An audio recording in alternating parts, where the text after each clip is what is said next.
प्रिय विद्यार्थियों, यदि आप जीव विज्ञान का पेपर देना चाहते हैं कक्षा 12 के, तो ये सेशन आपका है। बहुत ही मोस्ट इंपॉर्टेंट, बहुत ही जानदार, बहुत ही शानदार। देखिए 2025 के लिए मोस्ट इंपॉर्टेंट रहेगा प्रिय विद्यार्थियों ये पेपर, क्योंकि यहाँ पर जो प्रश्नों की श्रृंखला है वो बहुत ही मोस्ट इंपॉर्टेंट है।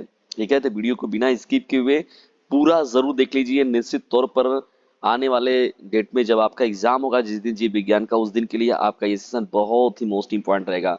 जीव विज्ञान कक्षा 12 का ये बहुविकल्पी प्रश्नों की श्रृंखला है प्रिय विद्यार्थियों, जो कि आपके 2025 के एग्जाम के लिए सेलेक्ट किए गए प्रश्न है। निश्चित तौर पर आपको लाभान्वित जरूर करेंगे। तो चलिए आइए बढ़ते हैं यहाँ पर प्रश्नों की श्रृंखला में प्रिय विद्यार्थियों, और देखते हैं कौन कौन से मोस्ट इंपॉर्टेंट प्रश्न है जो कि आपके एग्जाम के दृष्टिकोण से बहुत ही महत्वपूर्ण है और आने वाले हैं। पहला देखिए प्रश्न क्या है प्रिय विद्यार्थियों। आवृत्तबीजी पौधे का भ्रूणपोष होता है। देखिए आवृत्तबीजी जो पौधे होते हैं उनका भ्रूणपोष जो होता है प्रिय विद्यार्थियों, वो क्या होता है? त्रिगुणित होता है। क्या होता है? त्रिगुणित होता है। क्या होता है? त्रिगुणित होता है। आवृत्तबीजी पौधे का भ्रूणपोष जो होता है वो त्रिगुणित होता है। ख देखिए प्रश्न क्या है प्रिय विद्यार्थियों।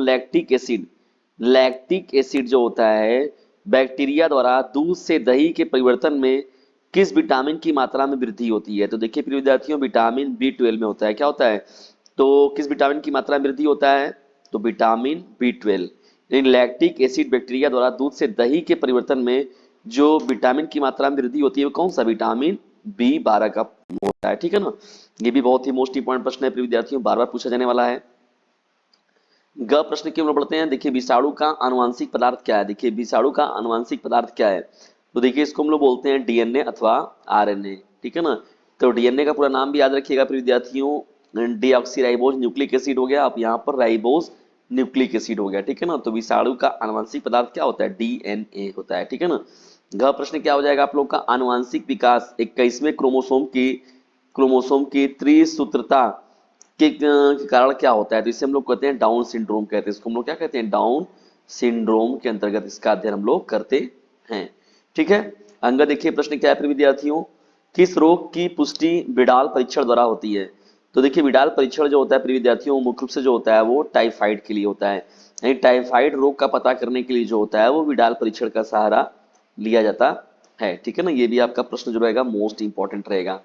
च प्रश्न की ओर देखिए बढ़ते हैं प्रिय विद्यार्थियों। देखिए च वाला प्रश्न आपका क्या है। एक्स संलग्न जींस पाई जाती है। तो ये पाया जाता है प्रिय विद्यार्थियों एक्स गुणसूत्र के विषमजात भाग में पाया जाता है। क्या पाया, कहाँ पाया जाता है? एक्स गुणसूत्र के विषमजात भाग में जो होता है एक्स संलग्न जींस पाया जाता है। ठीक है ना। वंशागति की इकाई क्या होता है प्रिय विद्यार्थियों? देखिए वंशागति की इकाई क्या है? तो ये होता है जीन। वंशागति की इकाई क्या है? जीन होता है। क्या होता है? जीन है। जब प्रश्न की ओर बढ़ते हैं हम लोग। पेनिसिलिन की खोज किसने की थी? तो प्रिय विद्यार्थियों देखिए ये फ्लेमिंग ने किया हुआ था। किसने किया हुआ था? फ्लेमिंग नामक वैज्ञानिक जो थे उन्होंने ही पेनिसिलिन की खोज की थी। ठीक है। ये जब प्रश्न आपका हो जाएगा और इंपॉर्टेंट रहेगा। छह झंडा वाले प्रश्न की ओर बढ़ते हैं प्रिय विद्यार्थियों। पादपों के साथ सहजीवी संबंध स्थापित करते हैं। देखिए पादपों के साथ सहजीवी संबंध जो स्थापित करते हैं उनको हम लोग माइकोराइजा कहते हैं। क्या बोलते हैं इसको हम लोग? माइकोराइजा बोलते हैं इसको हम लोग। ठीक है ना। यह प्रश्न देखिए क्या है। जेनेटिक इंजीनियरिंग का उपयोग कहाँ होता है? तो प्रिय विद्यार्थियों देखिए इसका उत्तर जो है कमेंट बॉक्स में दीजिएगा जरूर हमको। तो जेनेटिक इंजीनियरिंग का उपयोग कहाँ पर होता है? कमेंट बॉक्स में इस प्रश्न का उत्तर दीजिए। आप लोग के लिए प्रश्न दिया गया है। ट से टमाटर का देखिए क्या हो जाएगा। टाइफाइड के रोग जनक का नाम बताइए। टाइफाइड के रोग जनक का नाम क्या है? तो साल्मोनेला नाम है। क्या है इनका? साल्मोनेला नाम का जो रोग जनक होता है प्रिय विद्यार्थियों वो टाइफाइड इसी कारण होता है। डीएनए की रासायनिक चाकू कौन है? तो इसको हम लोग बोलते हैं डीएनए की जो रासायनिक चाकू है उसका नाम है एंडोन्यूक्लियेज। क्या नाम है? एंडोन्यूक्लियेज। ठीक है ना। ये डीएनए का रासायनिक चाकू कहलाता है। ठीक है। तो प्रिय विद्यार्थियों ये मोस्ट इंपॉर्टेंट प्रश्नों की श्रृंखला थी, और ये जो प्रश्न एक मैंने आपसे पूछा हुआ है जेनेटिक इंजीनियरिंग का उपयोग कहाँ पर होता है, तो इसका कमेंट बॉक्स में उत्तर जरूर दीजिएगा। और ये महत्वपूर्ण सेशन आप लोग कैसा लगा कमेंट बॉक्स में जरूर बताइएगा। और ऐसे ही मोस्ट इंपॉर्टेंट प्रश्नों की श्रृंखला यदि आपको और चाहिए तो कमेंट बॉक्स में अपनी राय जरूर दीजिएगा।